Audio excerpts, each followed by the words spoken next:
Hello, family. Thank you for tuning in to another episode of Kingdom Leadership today. I have a very special guest with me, Michelle Farrar. Michelle is a nurse by trade, a hospice nurse, but she is also an ordained prophet, an intercessor, and a certified life coach, specializing in inner healing and deliverance. And you're going to hear all about that in our episode today. She really carries this mantle of restoring hope and healing, as she spiritually breathes life into people, into her clients, into everyone that she meets. She empowers communities holistically. I love this, and this is something that you're going to hear more about in the interview. But we talk about this ripple effect, and she talks about how when we are whole as a person, that is what will ultimately start transforming communities, right? First, it's going to, when you are whole as the person, it's going to transform your household first, right? That family unit first, and then that's going to go out into the community and the city and the state and the nation, right? It's this big ripple effect. So I love that she looks at really empowering communities holistically by helping the individual with their healing and deliverance first. She's also going to talk about her journey coming out of domestic violence and her new book, The 9 Foundational Lessons to Becoming a Solid Kingdom Leader. This is fire, okay? This book you want to get. Of course, the link is going to be down in the description of the video, but this book is sharing with you the spiritual principles to cultivate and sustain progress in leadership. So, hello and welcome to the show today. I am your host and founder of Heaven to Earth, Susan Fleming, business alignment therapist, equipping kingdom leadership to multiply life without burnout. Don't forget to hit that subscribe button so you don't miss a thing. Michelle, thank you so much for being with us today. I'm so excited to dive into your story. Yes, it's so excited to be here with you today. Thank you for having me on. Yeah, for sure. So let's just kind of set the scene for the viewers and take us back to 12-year-old Michelle. What is younger you doing? What's going on in your life at this time?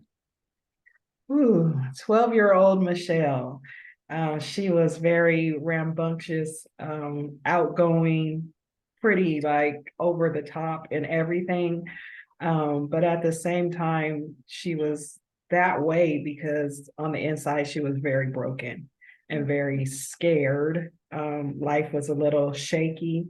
My mom was battling sickness, so we were constantly in rotations with her going in and out of hospital, and just things going on that were very hard. And so part of the personality was mine, but it would be a little bit more extra to hide, the fear that I was really feeling inside.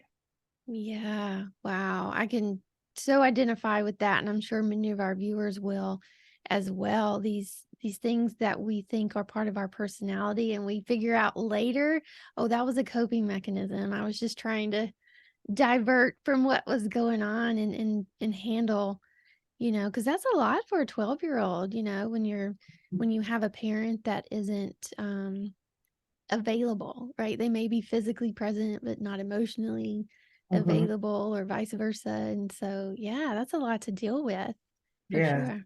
yeah. Yeah. So did you see yourself, like, did you have any idea of, at that point at 12, did you have any idea what your future may look like? Was there any inklings of like, maybe these are some of my gifts or something the Lord may call me into, or did you even have reference for God at that point? Like, how did you meet him? Maybe we should go back to that. At 12, I definitely did not have any reference for God. So he was in the family, but he wasn't in our house. Mm. So, it was in our, my grandparents and things like that, but we didn't do it. So I didn't have any idea about his plans for me. I actually thought I was disqualified based on the stuff that I was told, so behavior and stuff. So I didn't think God really had plans for me. As far as me being like a leader or very outgoing and doing something with my life, I thought so. I always thought that I would be something like big, amazing. I would always, when people would ask, my vision would be huge, Mm. but I didn't know exactly what, at that time. Yeah. I love that though, that you're like, my vision was already huge. Like not even yet knowing the Lord. I just, I meet a lot of leaders who say that same thing of like they may not have connected it yet with this is God's calling for me, but they already had a big dreams and big visions for what they wanted to do with their life. So it's interesting to hear that's been part of your journey as well, that you were always a big dreamer. Yeah, always. I didn't have God terms, so it was famous. I was Yeah. like, I'm gonna be famous and I'm gonna be on TV, and my husband is gonna be some kind of great something, Yeah. things like that. It was always kind of like that. Yeah, I love that. So when did you meet the Lord and see like this is his vision for my life? Yeah, so after 12 years old, like I said, that 12-year-old was really broken. So as I started to go into becoming a teenager, those broken decisions started to, manifest. And so I became a teen parent very young at the age of 15. And then at the age of 18, I wind up being pregnant with my second son. So I wind up getting married to my ex-husband, and we wind up having multiple children. And it was a very abusive relationship. So at just before my 25th birthday, we had a domestic violence encounter, which almost ended my life. Mm. So after that event, I was brought to my house. My mom brought me home because we went to her house after it happened, and she brought me home and she dropped us out the door and she left. So when I walked into my house was just in disarray. I mean, the whole evidence of what had happened, and the house was in shambles. There was blood on the wall, broken things everywhere. And at that point, like the weight of the world just like fell on my shoulders. And I felt like an absolute failure at that point. I felt like I knew my marriage was finally done. I failed my kids. I didn't have a career at the time. Like everything in my life was just a failure at that point. And I remember I just felt like I had nothing else to offer, and I contemplated ending my life at that time. And I wrestled with it for a couple of days because I was just like, what am I going to do with my kids? And, I don't want them to find me. And, I'm trying to figure out how to do it and, but protect them from as much as possible. And, I wrestled with it for a couple of days. And the day that I believed that I finally was like, this is it, I sent them off. I gave them instructions like, after school, this is where I want you to go. And when they left for the bus, I heard an audible voice say, call on Jesus. Wow. And it was so loud. And I was like, what? And I heard it again. And I mean, at that point, I just got on my knees and I was like, Lord, I don't know if you'll have me, but if you will, I want you to come into my life. Like, I don't know what I was doing, but at that point, like this presence and this peace just flooded the room. And I mean, he just ministered to me for some hours, but after I was done, it had to be like all day. Because after I was done, he said, now get up and go get your kids. And it was time for them to get off the bus And I had walked outside. I had black eyes. My nose was broken. But I had brushed my hair back, and I walked out like with my head up, like not embarrassed or anything for the first time in years. And I went and got my kids off that bus. And that's when I was saved. Wow. Wow. That's just, it's such a powerful story. And I believe this is why the Lord had me bring you on. Because I didn't know your story. Um, Today is actually the first time we've met, and typically people I have on, I already know. So as I, came across your Facebook profile, there was just something in me. The Lord said, you need to have her on. And I didn't ask you any questions. I didn't know what we were going to talk about today. But wow, I mean, that is just the most powerful story I think anyone can tell, is about the love of God. Mm, And that's his love, that he showed up for you in that moment in such a real way that you were like, there's no denying what's there's going no- on. mhm, Yeah, and that's so powerful, because I think so often we get in these moments and we say, Lord, where are you? mhm. And a lot of people would say, I know I've even had times in my life where I would say I didn't hear a response. So for you to share that, it's just, I don't have another word. It's just so powerful. Yeah, because So, before that, I didn't know him and I didn't know his voice. But yeah, at that moment, it was undeniable. yeah. So what happens next? I'm just like, ready to hear the rest of the story. Yeah. So after that, within a couple of months, I separated from my ex-husband, of course, and that was after multiple. We've been in domestic violence for years, but that was, the height of the situation. So we finally separated. We were not together again, and here I am, single, for the first time, and I had this encounter with God, but I didn't have a church. So like I'm living like, okay, what am I doing? So I'm like kind of enjoying freedom and like going out and like this is amazing.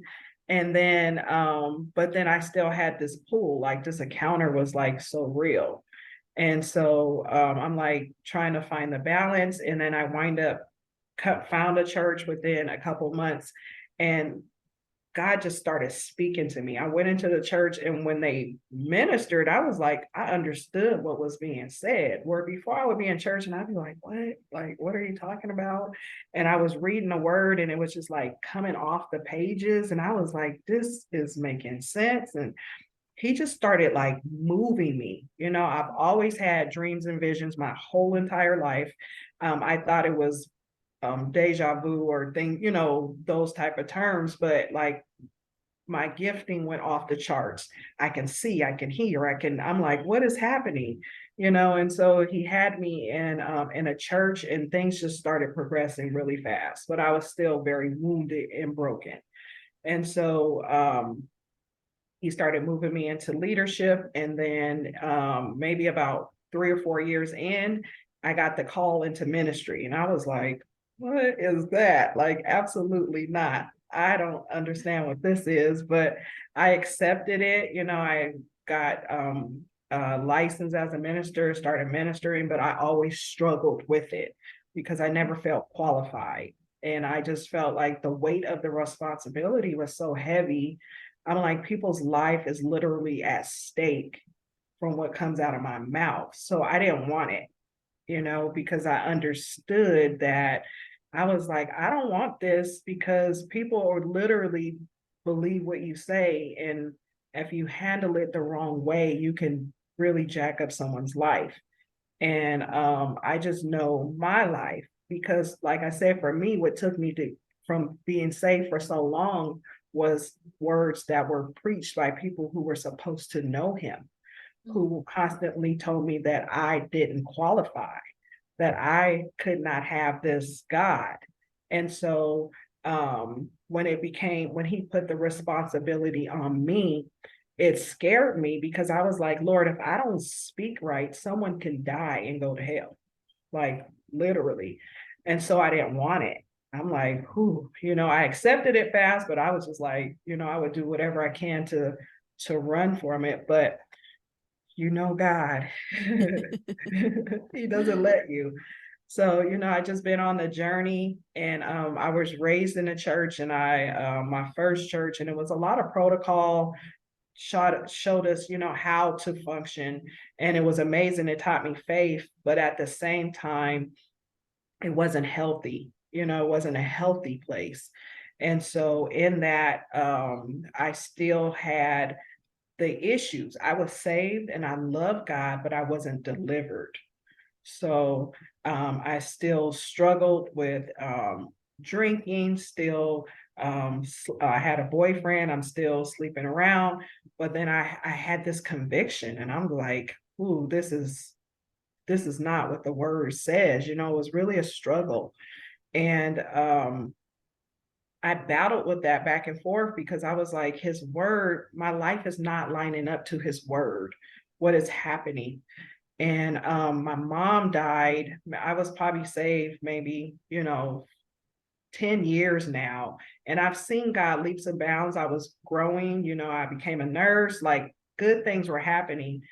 But like I said, I still was not completely delivered. And I was like, something is wrong. So either it's me or the word is not true. Something is off.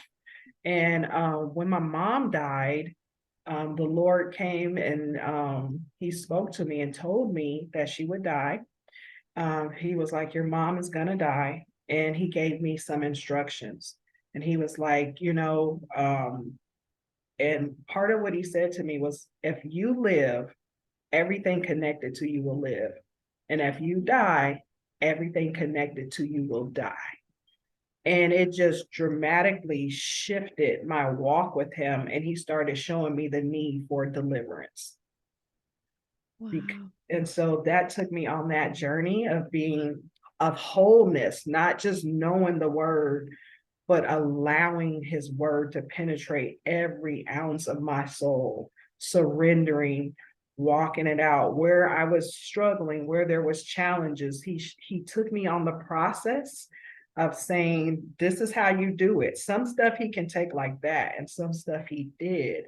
But other stuff, I had to be on my face and I had to cry out and I had to keep repenting, and he showed me how to go through the process and how his grace was truly sufficient for me, and that his power is perfect in my weakness. He just wanted me to cling to him.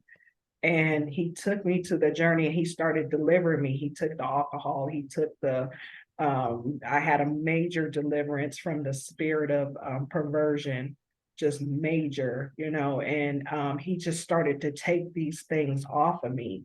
And he was like, this is what it looks like. And so that's has what's been the journey over the last years. He's just been teaching me the process, of walking with him and allowing him to do the work. And then he makes me live very transparent. I'm like, I'm a leader, like people are not supposed to know that I'm a mess. But he makes me live transparent because he said he wants relationship with him and who he is to be very real. Mm. And sometimes people give up on the faith because it's not instant, or no one tells them the process.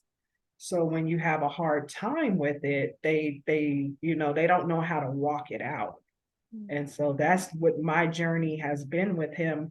It's been about process, walking it out. What does it really look like? Give people language, show them what it looks to really walk with me and to live this life with me. Yes, yes, yes. Oh, wow. There's so much in that. I'm like, okay, I need to Holy Spirit direct me which way to go here. There's so much in what you shared. Um, First of all, it reminded me so much of Esther's story.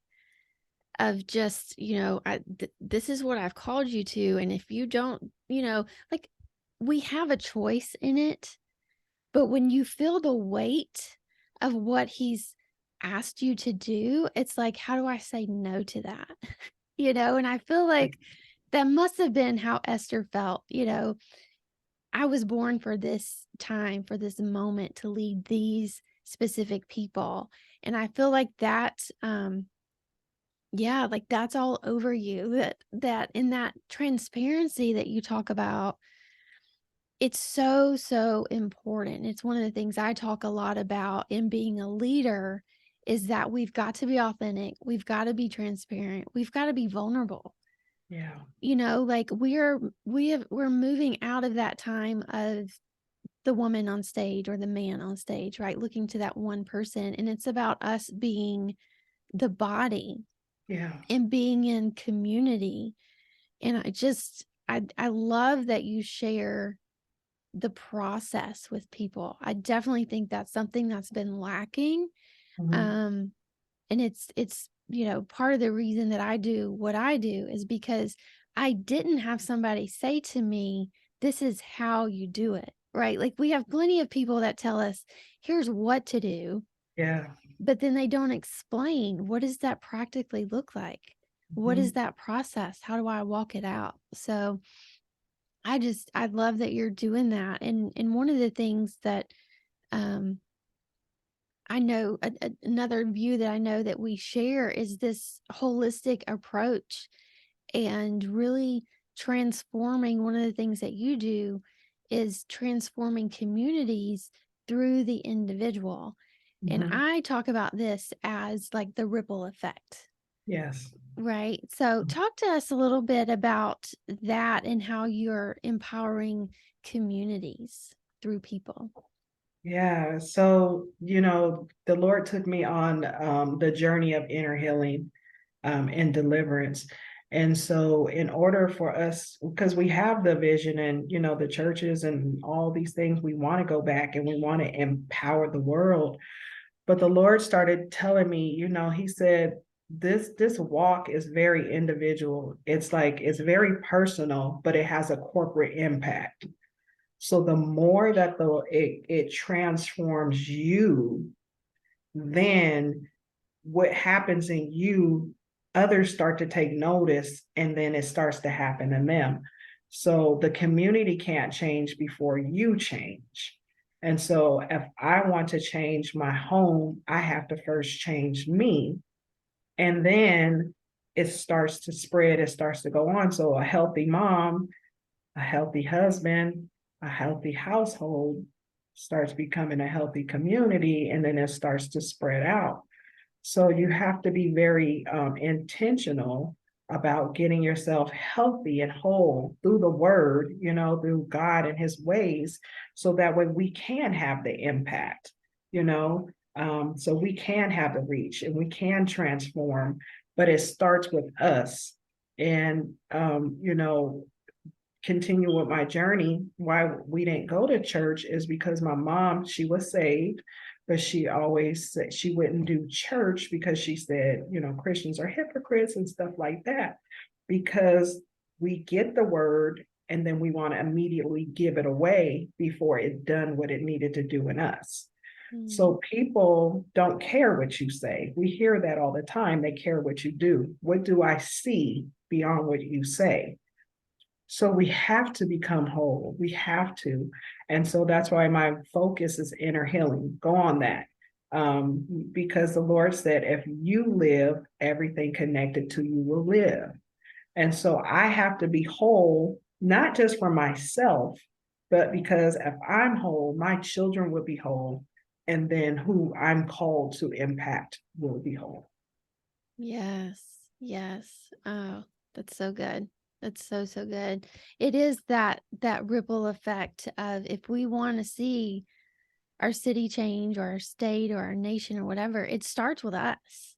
Like Mhm. we have to do the work first. Yeah. Mhm. So in talking about who it is that you really feel called to, who do you mainly work with? I mainly work with like women over 40 who have been in extreme traumatic events.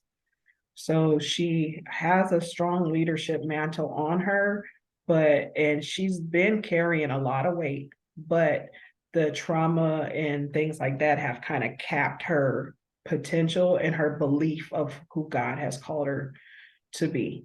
So that's who I mainly work with. Yeah, that's so awesome.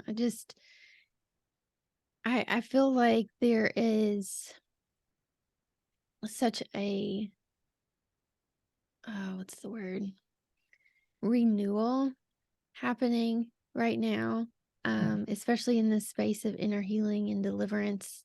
I'm Mhm. seeing it, or at least it seems like to me, I'm seeing more people coming out and talking about this is what we need and this is what we're doing. And so um yeah, I'm really excited to just promote you and promote what you're doing. I think it's so necessary, and it's we need to be whole. We've got to be whole. Yeah. Oh, yes, yes. I know there's so much more we could talk about and go over. I just wow. I feel like I need to have you back. Like we just got a taste and just got the little tip of the iceberg there. There's so much more we could dive into, but um let's go back to 12-year-old Michelle, right? If you could go back and talk to her now, what do you think you would say to her?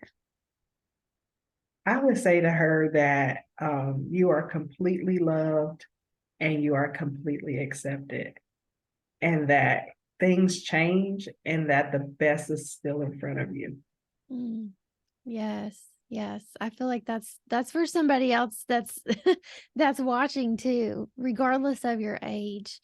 You're fully loved and you're fully accepted, and there's always better ahead, right? When we're doing things in partnership with the Lord, He's Yeah. always got more goodness for us. Yeah. So, well, I know people are going to want to connect with you. Share with us, well, first of all, where they can find you. And then I'd love for you to talk about your program, Shame Off Me. Okay. You definitely can follow me on social media under Facebook on Michelle Farrar or Instagram Michelle.m.Farrar. You can follow me there. And my program, Shame on Me, I just did a 5-week course that deals with shame, and it'll be available. You can purchase it and go through the program yourself. But we really dive deep into shame, understanding what shame is, and and bringing you into healing and deliverance from it, so you can reach your full potential. So yeah, that's where you can reach me. I also just wrote a book called 9 Foundational Lessons to Becoming a Solid Kingdom Leader. And so it's just 9 lessons that we need to be able to stand, things that I've learned throughout my leadership journey, to be able to walk this journey out. So that book releases March 29th. So I'm excited about that. And yeah, that's where you can find me. Yes, and we will have all the links for everything in the description of the video, so you can go get the book, check out the programs, do all the things. Just real quickly as we're wrapping up, out of the 9 things, can you just share like maybe one? What do you think is the most important? I know that's hard to pick one, but Hard to pick one. I was kind of thinking about that today because I was like, yeah. okay, what? And I think probably for today, what I think may be the most important, and I'll tie into, but I'll make it quick, is capacity, and understanding who God made you to be, and being able to hold all that He has called to carry, that you are called to carry, but willing to do the work, because life and things that come at us tends to make us, hinder the capacity of what we're called to be. So just really understanding that God defines who you are. He defines what your capacity is, and willing to do the work to reach the fullness of the potential that he has called you to reach.